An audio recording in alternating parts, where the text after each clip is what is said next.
Now, today we're going to talk about the cloud migrations, or what we call the hybrid cloud migrations. Now, one one of um, the the advantage with the cloud is because they have scalabilities, they have reliability, they have operation efficiency, and also they have performance, of course, cost advantage. Uh, but without real data move over from premises towards the cloud, those benefits were not going to reflected uh, in in the by the business. So we're going to have a look on the cloud data migrations to see what sort of migration services are available in the AWS and see what sort of tools we can using and we can leverage. Now, first of all, Amazon have a DMS, which is data migration services, which is, provide the migration between the on-premise database towards AWS managed database or the self-managed database. And they can also migrate between the different databases. It provides a database schema which can migrate a user's database from, let's say, Oracle towards MySQL, or from um, MS SQL towards Oracle. The third one, they also have the data replication, which can provide the zero downtime for those migration services. For some of the big clients, we can also use the AWS Snowball or the Snowball Express services to deliver the, you know, um, really the big amount of data. Each Snowball devices can support to up to 80 terabyte data. And if you're going to, let's say, have 640 terabyte of data, you can ship 8 to 10 snowballs, give the 2 of the buffers, and ship it towards Amazon's. But for the database migration services, which are DMS, how we can use them? And let's look at it, one of the real scenarios. So in this scenario, we have the customer premises data center, which is they have the web and application server. Also, they have their database. Now they want to move over towards the cloud, and also they want to use the cloud, the RDS replication and RDS clusters, auto scalings functions for the database. Now, how are they going to do this? Okay, first of all, the first step, we need to migrate the server.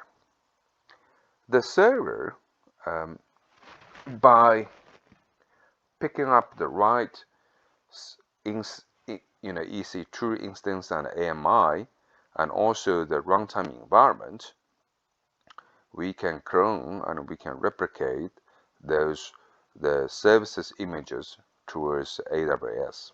Say the AWS, we're going to create the public, VPC or EC2 instance, which is going to host the, the web services. And then we can point the AWS services back to the premises database. In this scenario, they're going to use the premises database. And the third one, we're going to use the DMS and replicate the data from the premise database towards the RDS before that, we need to make sure the data we're going to sitting in a staging areas. And this staging area, in this scenario, which is a DMS replication instance. And when those data cross over to the staging instance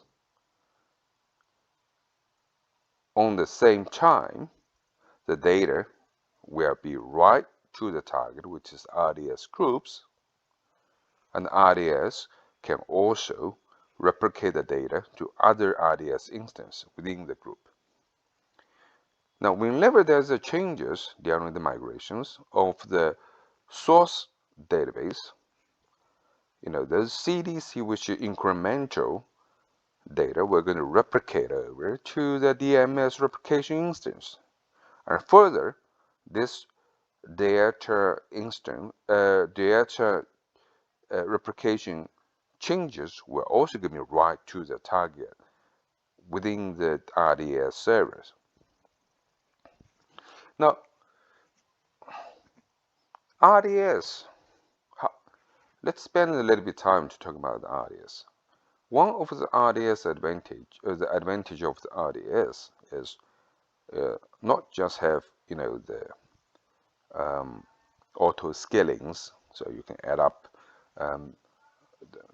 the instance whenever there's a demanding search and you fulfill that demanding, but also you can enable the read replications. So in that scenario, you can keep the write towards the the real RDS instance, and you can let the read request towards the read replicas. And also you can enable the Redis and cachings for those read replicas. So by extract the extra caching functions or layers, we can make sure that on the high throughput or high demandings of towards a database, we can have multiple layers, multiple components, which is some of them you're doing the the read, some of them doing the caching, some of them doing the write. The next one, we're going to talk about one particular product called Cloud Angel. The Cloud Angel, which is a product provided by the AWS.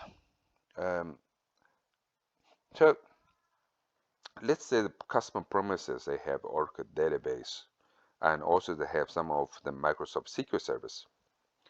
Now, those product, has been there, sitting there for many years. By installed agent, those data were going to be, by installed agent, the agent were going to, connect, and collect the data, and by through the regarded as a full replication or the CDC continuous, replication, the data were going to compress and encrypt it towards a staging area. In this cases, which is staging instance, and those staging instances, they're doing the replications for those, premises database.